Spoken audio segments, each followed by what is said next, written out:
सभी का स्वागत है हमारे YouTube चैनल शिव शक्ति धारा पर। ओम नमः शिवाय। आज की कथा शनि व्रत कथा। यदि किसी जातक की राशि पर शनि की 7.5 या ढैया चल रही है तो शनिवार का व्रत अवश्य रखना चाहिए। मान्यता है कि इससे 7.5 और ढैया के दुष्प्रभाव कम होते हैं और शुभ फल प्राप्त होते हैं। शनिवार के व्रत के साथ शनि देव की कथा का पाठ करना भी अत्यंत लाभकारी माना गया है।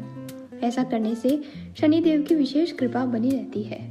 ओम नमः शिवाय। शनिवार व्रत कथा।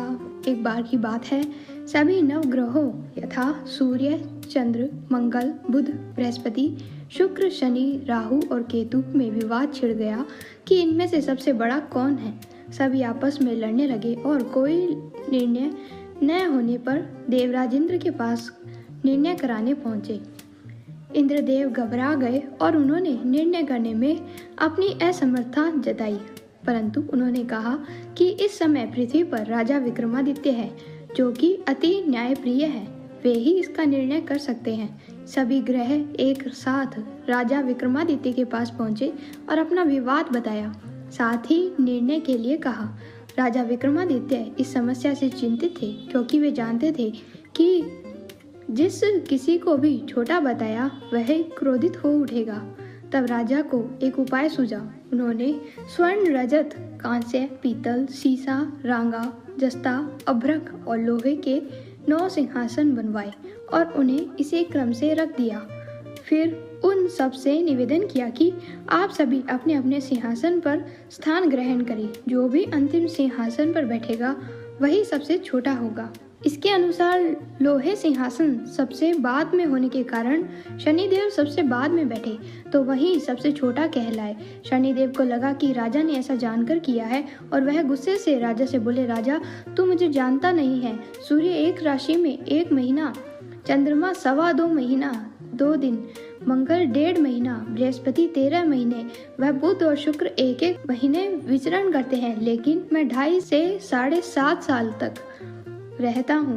बड़े बड़ों को मैंने विनाश किया है। श्री राम की 7.5 आई तो उन्हें वनवास हो गया। रावण की आई तो उसकी लंका को वानरों की सेना से हारना पड़ा। अब तुम सावधान रहना। ऐसा कहकर कुपित हुए शनिदेव वहां से चले गए। अन्य देवता खुशी खुशी चले गए। कुछ समय बाद राजा की 7.5 आई। तब शनिदेव घोड़ों के सौदागर बनकर वहां आए। उनके साथ कई बढ़िया घोड़े थे। राजा ने यह समाचार सुन अपने अश्वपाल को अच्छे घोड़े खरीदने की आज्ञा दी। उन्हें कई अच्छे घोड़े खरीद व एक सर्वोत्तम घोड़े को राजा की सवारी हेतु दिया।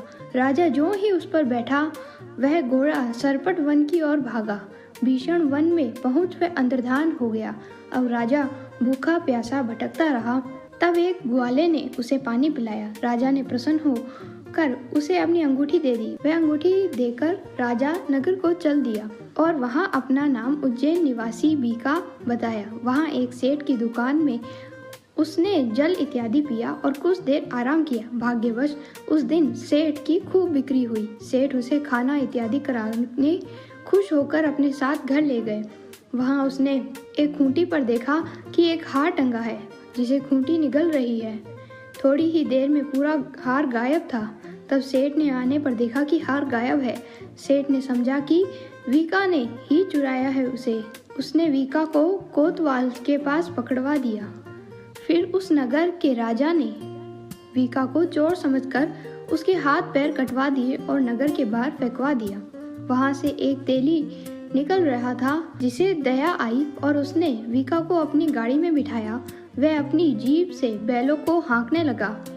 उस समय राजा की शनि दशा समाप्त हो गई। वर्षा ऋतु आने पर राजा मल्हार गाने लगा।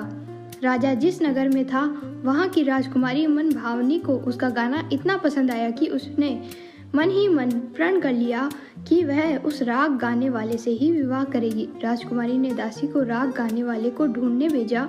दासी ने बताया कि वह एक चौरंगिया अपाहिज है, परंतु राजकुमारी नहीं मानी। अगले दिन से उठते ही वह अनशन पर बैठ गई कि विवाह करेगी तो उसी से करेगी। बहुत समझाने पर भी राजकुमारी नहीं मानी तो राजा ने उस तेली को बुला भेजा और विवाह की तैयारी करने को कहा। फिर उसका विवाह राजकुमारी से हो गया। तब एक दिन सोते हुए स्वप्न में शनिदेव ने राजा से कहा, राजन, देखा तुमने मुझे छोटा बताकर कितना दुख झेला है। तब राजा ने उनसे क्षमा मांगी और प्रार्थना करते हुए कहा, हे शनिदेव, जैसा दुख मुझे दिया है किसी और को ना देना। शनिदेव मान गए और कहा कि जो मेरी कथा और व्रत करेगा उसे मेरी दशा से कोई दुख नहीं मिलेगा। जो भी व्यक्ति रोज मेरा ध्यान करेगा और चींटियों को आटा डालेगा उसकी सभी मनोकामनाएं पूर्ण होगी। और शनिदेव ने राजा को हाथ पैर वापस कर दिए। प्रातः आंख खुलने पर राजकुमारी ने देखा तो वह आश्चर्यचकित हो गई। विका ने उसे बताया कि वह उज्जैन का राजा विक्रमादित्य है। सभी अत्यंत प्रसन्न हुए। सेठ ने जब सुना तो वह राजा के पैरों में गिरकर क्षमा मांगने लगा। राजा ने कहा कि वह तो शनिदेव का क्रोध था, इसमें किसी का दोष नहीं है। सेठ ने फिर से निवेदन किया कि मुझे शांति तभी मिलेगी जब आप मेरे घर चलकर भोजन करेंगे। सेठ ने अपने घर नाना प्रकार के व्यंजनों से राजा का सत्कार किया। साथ ही सबने देखा कि जो खूंटी हार निगल गई थी वही अब उसे उगल रही है।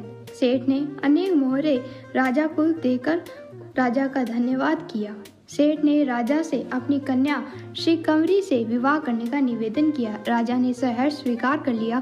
कुछ समय बाद राजा अपनी दोनों रानी मनभावनी और श्री कंवरी को 7 उपहार सहित लेकर उज्जैनी नगरी को गए। राज्यवासियों ने सीमा पर खूब आदर सत्कार किया।